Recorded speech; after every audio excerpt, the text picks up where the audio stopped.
This episode is brought to you by Accenture. When your advertising operations fall out of sync, everything else follows. Spotify and Accenture are working together to reinvent the rhythm of ad sales, using automation, analytics, and smarter workflows to simplify campaign delivery and access better data across the business. The result? Less time spent on operations, more time connecting brands with the moments and fandoms that matter most. Learn more at accenture.com/Spotify. The new LinkedIn Hiring Pro can't undo your last hire, the no-show. Who set you back because they didn't show up on day one, or day two, or ever again. And now your product launch is delayed because you're talking to alien abduction podcasters to track them down. But LinkedIn Hiring Pro can help make sure your next hire sticks. In fact, businesses who use LinkedIn are 24% less likely to reopen a role in the next 12 months. Hire right the first time with LinkedIn Hiring Pro. Post a free job today at linkedin.com/quality. This podcast is part of the Robots Radio Rocket Club, a program designed to help all podcasts reach their full potential. For information about joining the Robots Radio Rocket Club, check out robotsradio.net.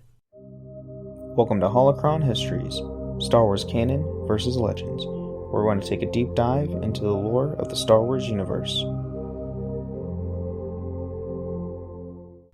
All right. Well, welcome to the Holocron Histories podcast, where we talk about legends versus canon in the Star Wars universe. I am Austin, also known as Teacup.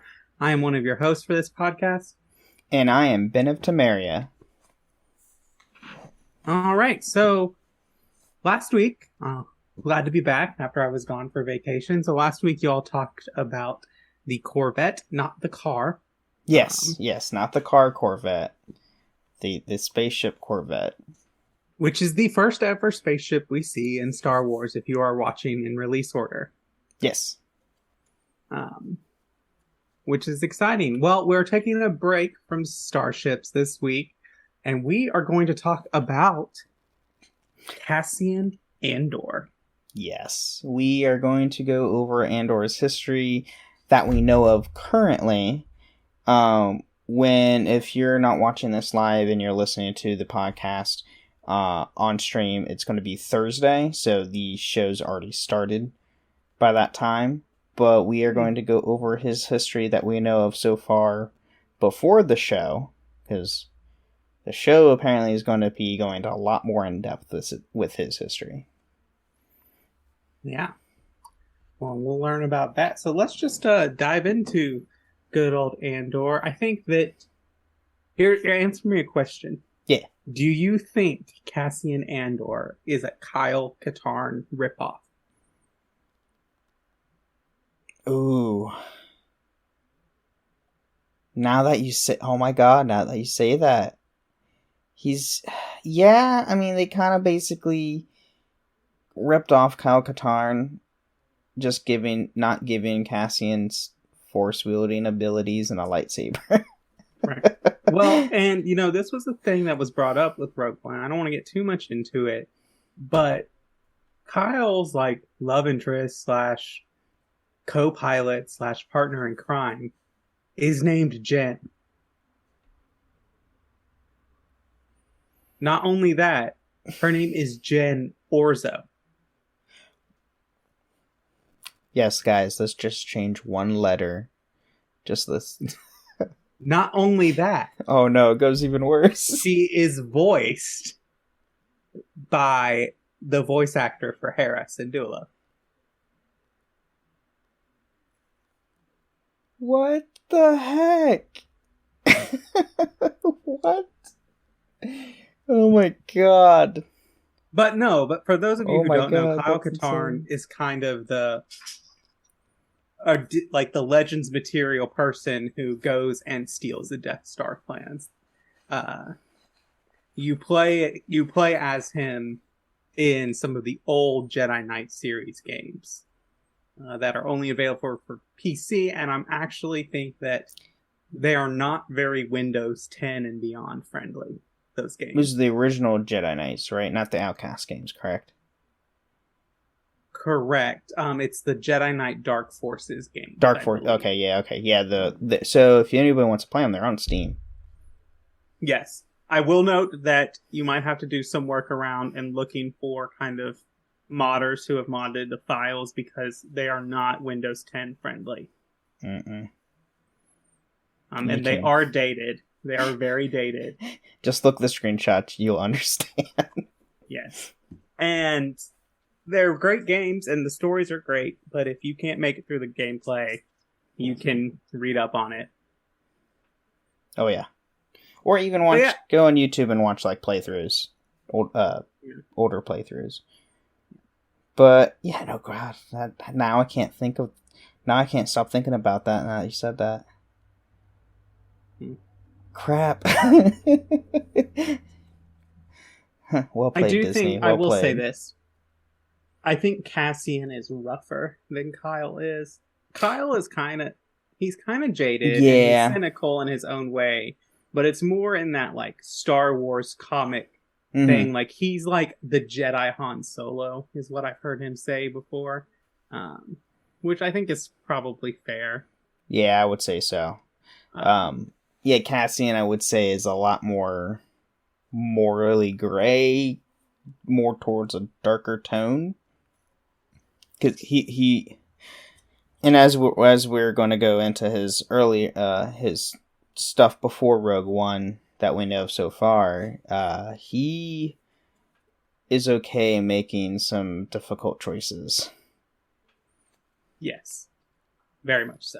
But anyway, we've talked too much, so let's get into the content. Yes, so in his early life, Cassian Duron Andor was a human male who was born on the planet Fest in 26 BBY to a father and mother that we don't know their names as of yet.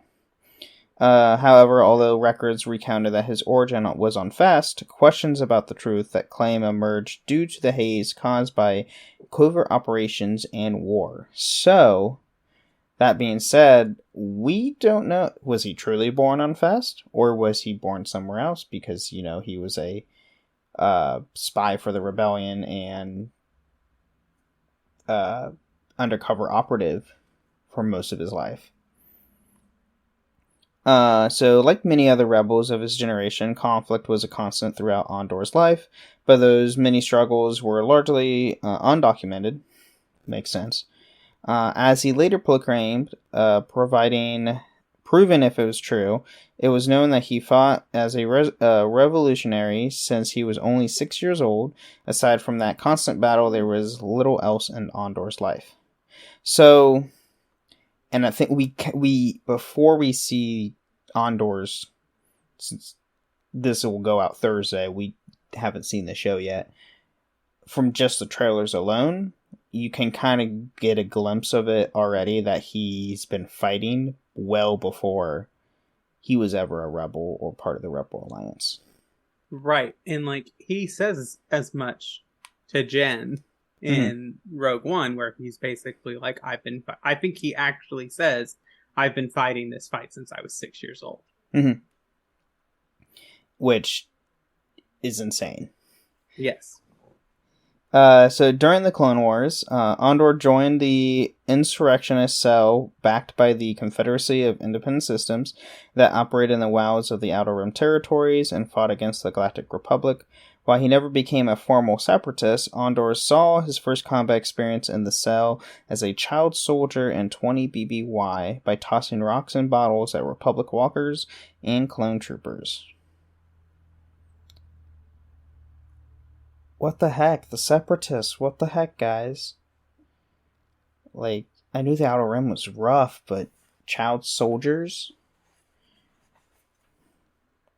He did not do much else during this time as a child soldier. However, during the Clone Wars, when Andor was still young, Andor's father was killed at the Cardia Academy during the protests against the expansion of the Republic militarism. He lost his mother at a young age as well. So we'll probably get more on his parents in the series, honestly, and get more like in depth on them, and a little bit more actually screen time of his time as a younger child soldier, possibly, maybe. We'll see. Yeah, I think this is a really good kind of segue. Like, I think if the show can do this, it might serve a greater purpose of showing that, like, that the Separatists kind of are the ones that actually form into the rebellion. Oh, okay. And we got a little bit of that in the Rebel Alliance's history, or Yeah. the alliance to rebel against the Empire. I mean, whatever it's with called. the Republic then becoming the Empire and the Empire purging the Separatists completely, especially when we talk about that on our Empire episode. Right. They just purged the Separatists, so I can see why the Separatists would, like, reform themselves as the Rebel Alliance to take back. Well, and basically, Or- like, and we see this in the Clone Wars show, especially with a couple of Padme's arcs, with her friends in the Separatist Alliance, or the Confederacy of Independent Systems. Mhm. And basically, all of their points are proven right when the Republic becomes the Empire. So I don't see those senators just kind of, like, out of fear falling back into line. I would assume that the senators who are kind of working within the Republic, like Bail Organa, Mon Mothma, all these people, they would turn to the Separatists and be like, I know we've been enemies all these years, but let's work together now. Like, this is not okay. Basically saying, hey, we're sorry we were at war with each other. Yeah. You were right. It's like, we were lied to. We fell victim in a trap that we had no idea was about, that happened. Both parties. Yeah, exactly.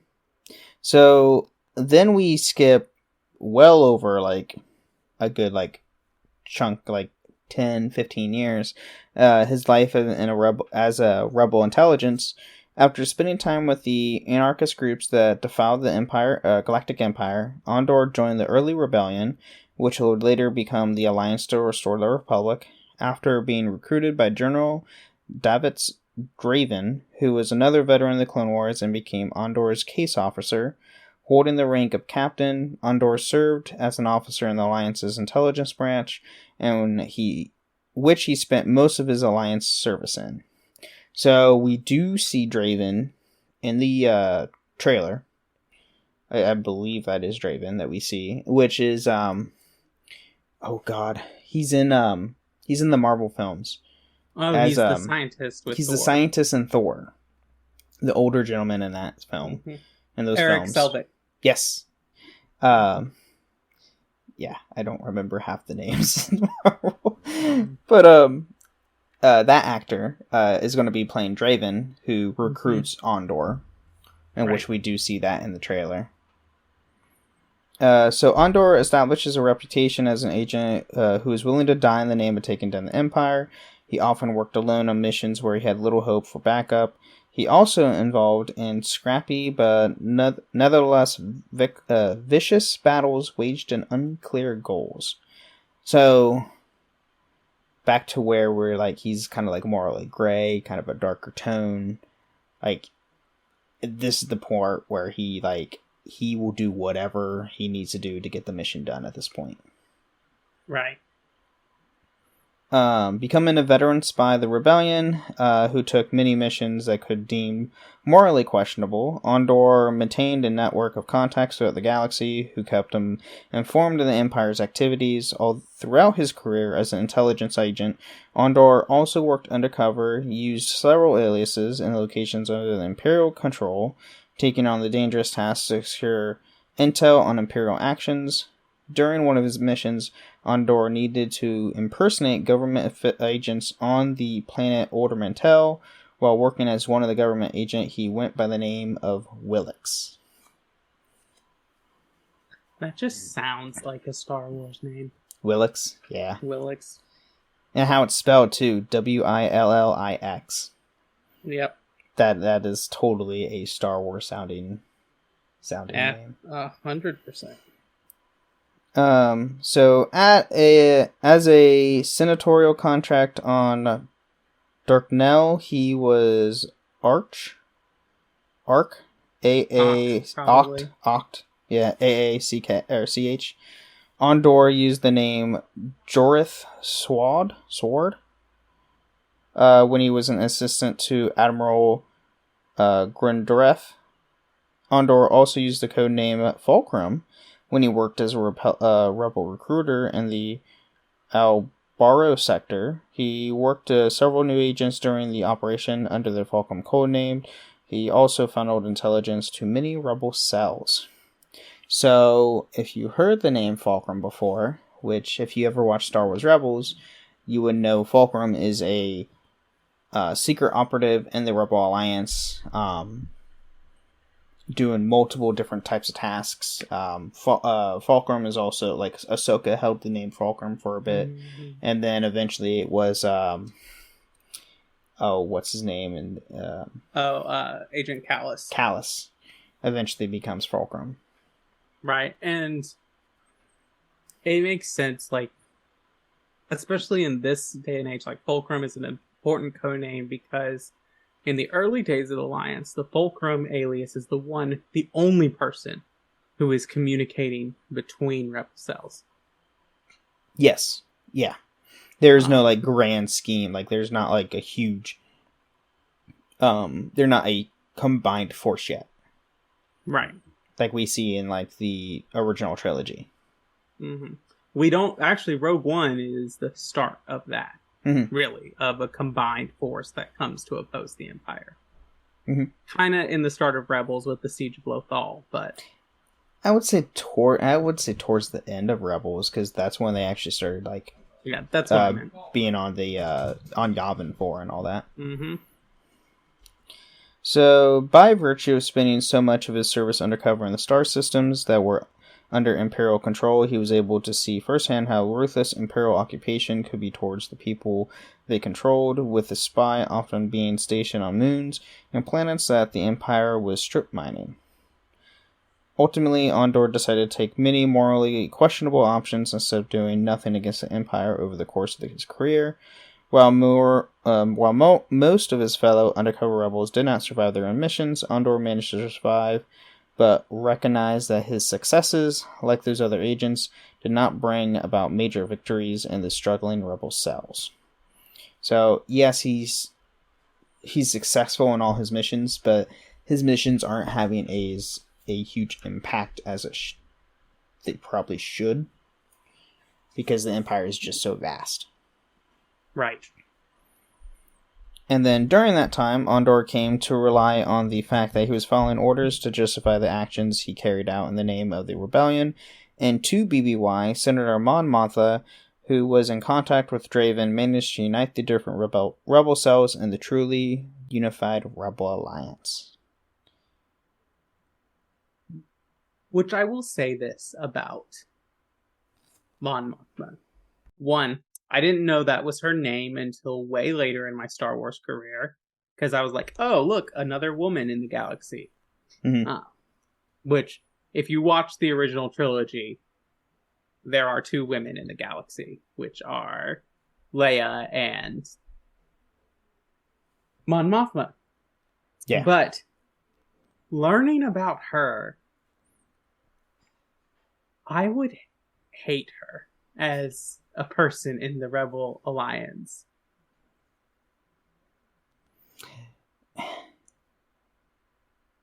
Yeah, I can understand that.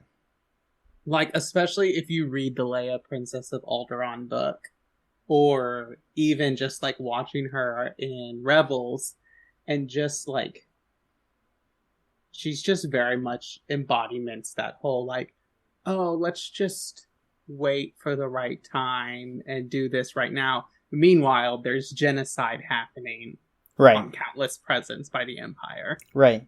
Oh, hey, let's wait and, like, not attack the Empire and then planets get blown up. Exactly. Exactly. Or, if you want to talk about the events of Rogue One, Jeddah gets freaking nuked. Like, the planet doesn't explode, but the entire city's just wiped out. But yeah, I know. It's just, I just don't think we would get along. I think I would be a thorn in her side, and I think she would annoy me. That's fair. But now we get to the part where Andor meets K2SO, which this was all new stuff for me. I never knew how they met before prior to Rogue One, because it's just, I think it was mainly comics, I think is when they showed all this stuff. Maybe? I think so. I'd have to double check. But Cassian proposed a mission to Draven to recover Imperial protocols on Wikako. I think that's how you say the planet name. Draven suggested that Cassian take twins, Kurtus and Rismore, who were renowned in their skills in gathering Imperial intelligence. However, the twins did not speak much, as they communicated via smell. That's interesting. Smell as communication? Like, what? The team expected a limited Imperial presence due to the fact that the Wikako was a backwater planet, and upon arriving, they found the facility guarded by swarms of KX series security droids and stormtroopers. Cassian imagined Alliance High Command ordering him to turn back, but determined not to end up empty-handed, decided to proceed. The team slipped into the sewage pipe and entered the storage facility to find abandoned Imperial cruiser. Ultimately, they were spotted entering the tunnels, and stormtroopers began investigating the area under surveillance cameras. Go figure. Mm-hmm. While they were hurtling, searching for data, Cassian looked for another way out. Suddenly, an alarm rang out, and the team was forced to flee. Since there was too many troops along the perimeter, Cassian decided to distract one of the security droids, K2SO, and then shut him down. The droid pinned him, but then the twins shut him down and removed his memory. K2SO escorted the spies to their ship, but they were soon intercepted by stormtroopers. And then when they arrived at the ship, they found it surrounded by troopers. Both the twins ran off, telling him that K2 had all the info they needed. Suddenly the ship exploded. Cassian realized that he had to get rid of the base programming to have the droid as his ally, and deleted the last memories. The pair then ran to a ship and hijacked it. And then Cassian took the droid back to the ship and learned the new Imperial security protocols. K2SO was subsequently modified to come under Andor's ownership, with the rebel spy developing a friendship with the reprogrammed droid as they continued to work together. So, straight up hacked him.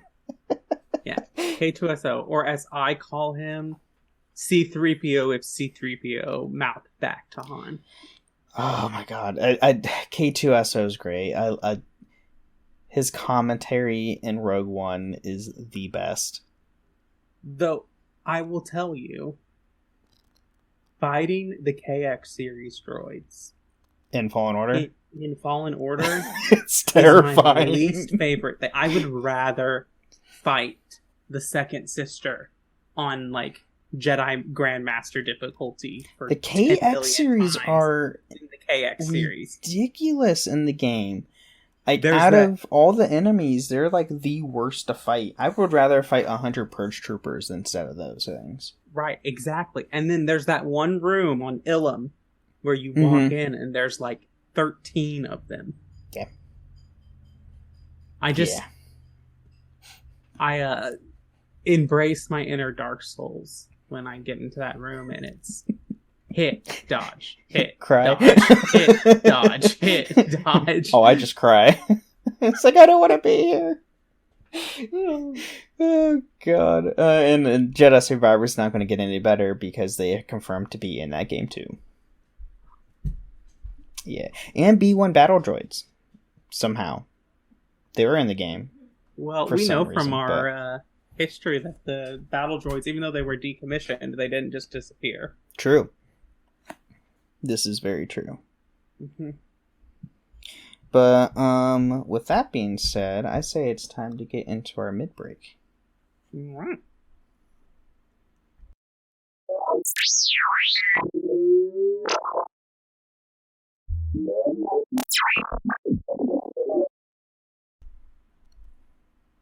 All right. Well, welcome to the middle of the show where we talk about everything that has to do with the Lorecast, this is not a Lorecast, with the Holocron Histories podcast.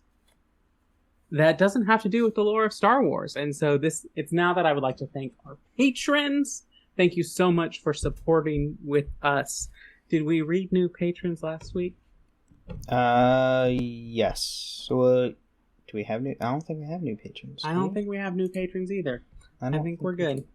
But we do have a new review. Oh, you didn't read that last week? No, we just got, it just came in Monday. Oh, okay.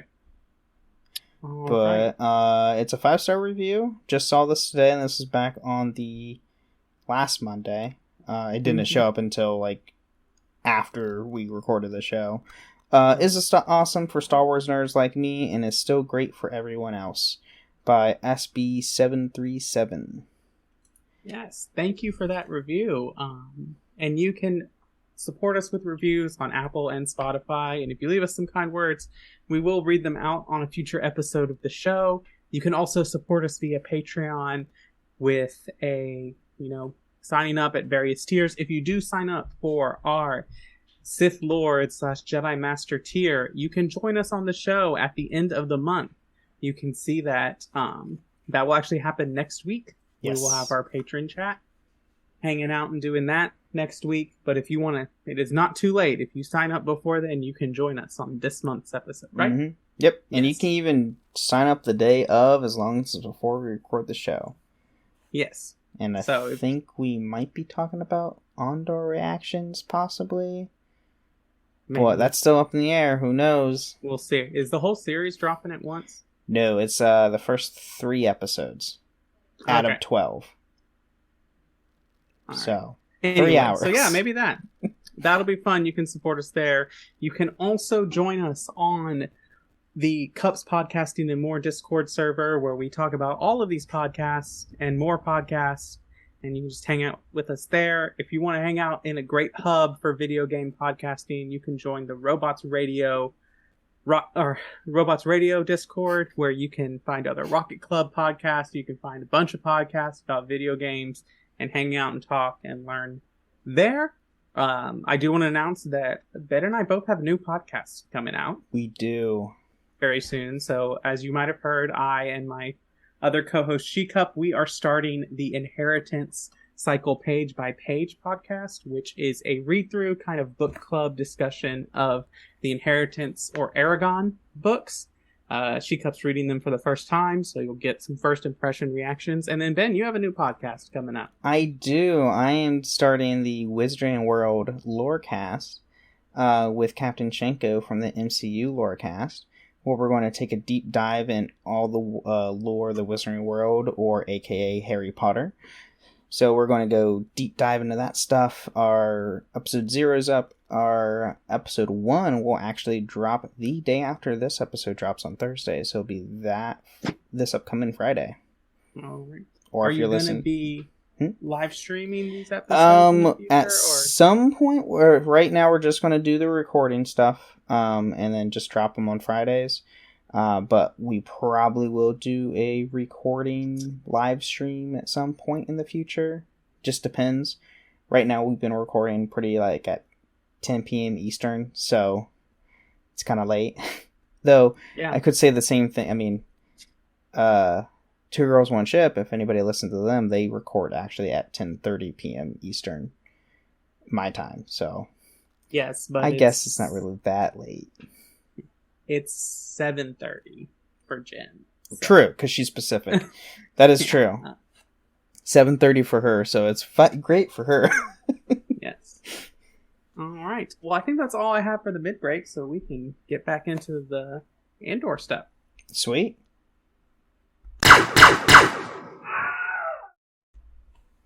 All right, now that we're back, more I missed the Windhelm screen. Did you?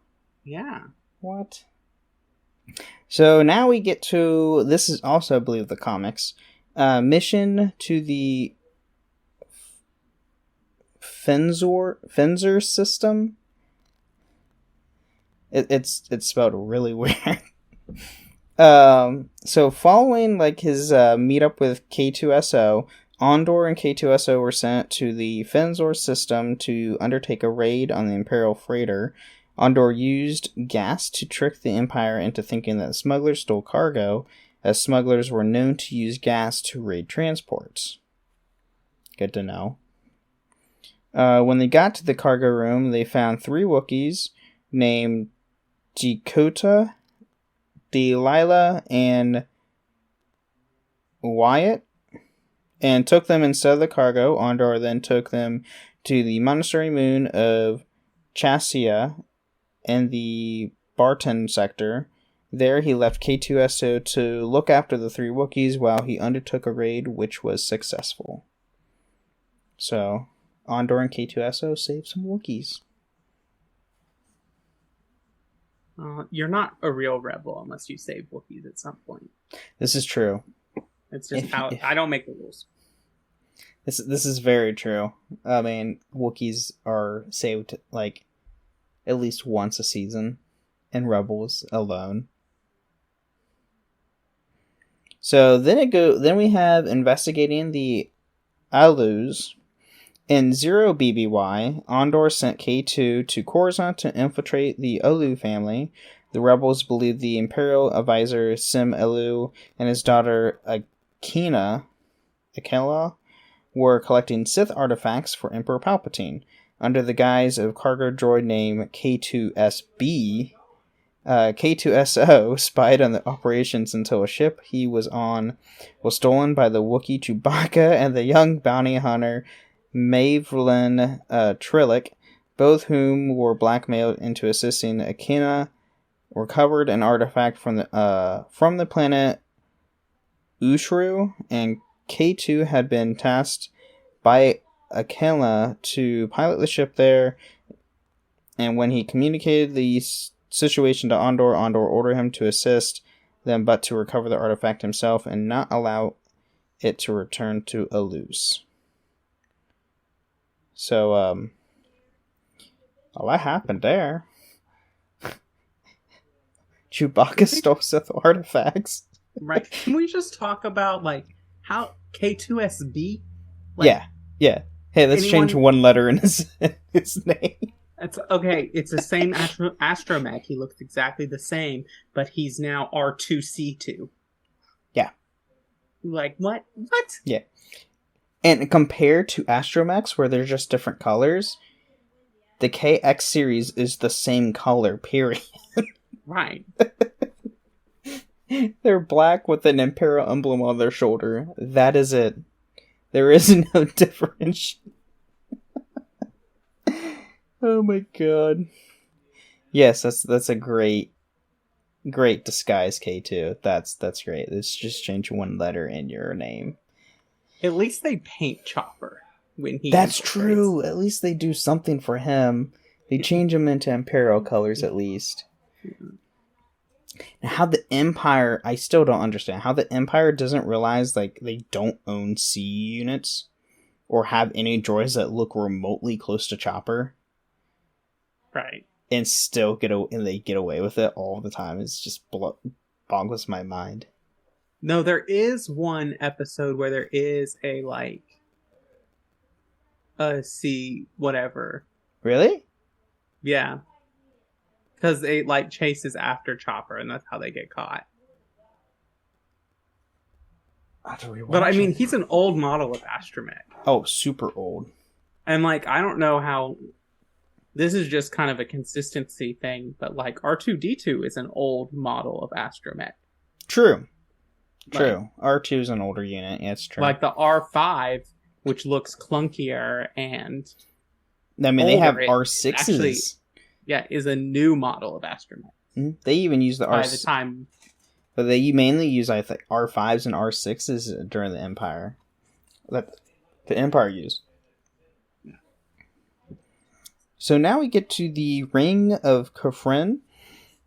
I think that's how you say it. These names are killing me today. Andor often went to great lengths to recover information about threats to the rebellion, with the man developing a particular focus on retrieving intelligence about weapons development. Andor began working to surveil Imperial Kyber crystal shipments, with his contacts confirming that the Ring of Kofrin was a hub of undercover Imperial transportation of the dangerous crystals. Ooh. I wonder what the crystals are used for. Oh no. Although he could not discover the magnitude of their operation due to the fact that the Empire was using civilian ships to do the bulk of the movement, he reported the development to General Draven. Which, anybody realizes, kyber crystals, these kyber crystals are using a big weapon that makes things explode. In the light of this knowledge, in 0 BBY, Andor was dispatched on a mission to the Ring of Kofrin to meet Tivik, an injured rebel informant from Saw Gerrera's partisans in Section 9. Though Tivik, Andor learned vital information about how the Empire had built a superweapon, which his informant, a defecting cargo pilot named Brody Hook, described as a planet killer. Ooh, he met Brody Rook, who we all know is in Rogue One. I think we saw this scene in Rogue One. Did we? I think this is the first scene we see Cassian in, where he's with the you're informant right. guy, and then he kills him. Spoiler alert. You're right. This is parts of the scenes of Rogue One. I did not realize when I was making these show notes. But here's some stuff from Rogue One. As he continued to try to coax information out of Tivik, 2 stormtroopers advance towards him.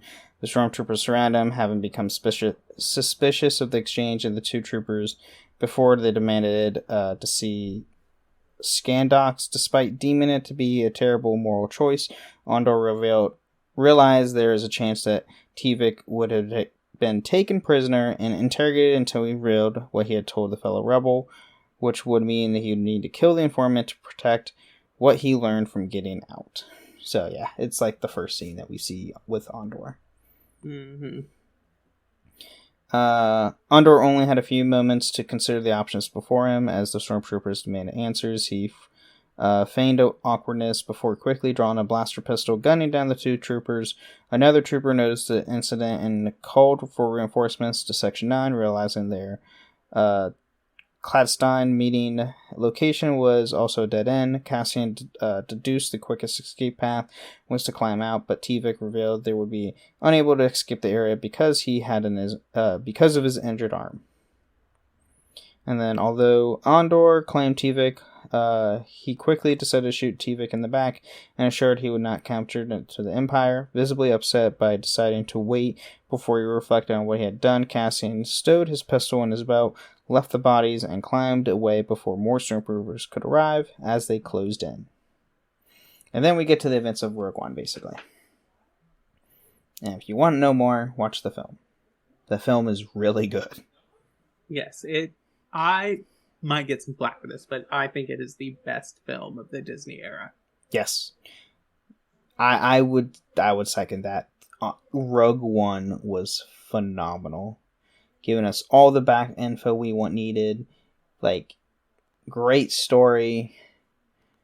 Already knew what was going to happen at the very end of the film because it was told to us in Episode 4, A New Hope, back in the 70s. Yeah. So then we get to his legacy. With his bravery, having helped to turn the tide of the conflict between the Empire and the Rebellion, Andor became a hero of the Rebel Alliance. Although the path towards victory was littered with the emotional cost soldiers like Andor had to pay by compromising his morals, he had helped change the course of the Rebellion and history as a whole. And then after Rogue One transmitted the plans to the fellow rebels, the intel was used to eventually destroy the Death Star at the Battle of Yavin. As the Galactic Civil War wore on, Luke Skywalker, the pilot who had destroyed the Death Star, named a new starfighter group, Rogue Squadron, in honor of Andor's team. Yeah, and kind of more on that, there is no Rogue One designation in that squadron. It is Rogue Leader and then Rogue 2. And that's very intentional. And then after the Battle of Yavin, a rebel group known as the Strikes were ambushed on Tanab by agents of the ISB. The Alliance captured the transmission from Hutt Space, and the sole survivor Kulon Emat in a memo to Mothma. Gosh, words are hard. Draven wished Andor were alive, as he had been Draven's first pick to extract Amat and bring him to safety for his knowledge and expertise of the Hutt underworld. But that is what we have for Andor's history as of right now, until we see more of his history revealed in the series. And mind you, so Andor Season 1 is 12 episodes. There is a Season 2. I believe Season 2 will be another 12 episodes at a later date. So we do know we're going to get multiple seasons for them. Yes. I don't think it's going to be the 5 that were like original, because I read an article that the actors originally signed on for like 5 seasons, but I think they have since attempted to renegotiate that. Mm-hmm. But yeah, as far as I know, like that's only slated for 2 seasons at the moment. Honestly, I mean, we can get a lot of his history and they can fill the gaps in, but there's only so much they can do because he actually has a end time. Right. Or they have actually up to Rogue One. So they have up to 2 BBY or 1 BBY is when Rogue One starts. No, so 1 BBY is the year after the Battle of Yavin. So all of that takes place in 0 BBY. Or 0 ABY. So okay.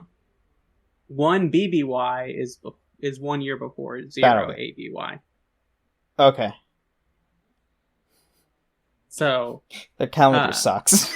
Yes, so Rogue One, the end of Rebels. Wait, no. Yes. Rogue One, the end of Rebels, and A New Hope all take place in 0 ABY. And there's a whole new calendar that... Yeah, because it's after the Battle of Yavin. Yeah, and then there's a whole new calendar system now that centers around, I think it's called the Star Killer Incident or something like that. Oh, that's right, with the sequel stuff. Because there was a dramatic event, because, Star Killer Base destroyed basically the entire Republic, and... Right. Yeah, we'll get to that when we get to that. But we haven't... You can make that the calendar when you start making content that takes place after that event. You got to do that first. Fair. That is true. But anyway, is that all we got? That is all we got. All right. Well, thank you for listening to the Holocron Histories podcast. And may the Force be with you. Thank you for listening to Holocron Histories, Star Wars Canon versus Legends. You can find us on the Robots Radio Discord at robotsradio.net. You can also follow us on Twitter at SWHoloHistories and contact us at holocronhistories@gmail.com.